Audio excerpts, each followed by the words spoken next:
স্বাগত বন্ধুরা, আজকে নিয়ে এসেছি নো ময়দা গোল্ডেন ওটস প্যানকেক। প্রথমেই আমি এখানে হাফ কাপ ওটস নিয়ে সেটা পাউডার করে নিচ্ছি, আর একটা প্যানের মধ্যে দুটো ডিম তার সাথে 1 কাপ চিনি দিয়ে ফেটিয়ে নিচ্ছি। যেটা চিনি দেওয়ার ভিডিওটা রেকর্ডিং হয়নি, তার জন্য আমি এক্সট্রিমলি সরি। এবারে ওইটার মধ্যে চালনি দিয়ে হাফ কাপ আটা, হাফ কাপ ওটসের পাউডার আর 1 চামচ বেকিং পাউডার দিয়ে খুব ভালো করে এটাকে চেলে নিলাম। এবার এটাকে মিক্স করব, আর এর মধ্যে দিয়ে দেব পরিমাণ মতো দুধ, যাতে ব্যাটারটা একটু পাতলা কনসিস্টেন্সির হয়।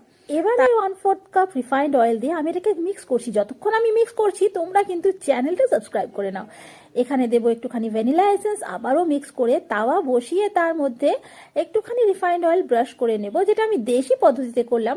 এক হাতায় করে এই ব্যাটারটা দেব আর এইভাবে সেঁকে নেব। হয়ে গেল তৈরি ওটস প্যানকেক, যেটা খেতে দারুণ লাগে। তোমরা চাইলে হানি ড্রিজল করে দিতে পারো।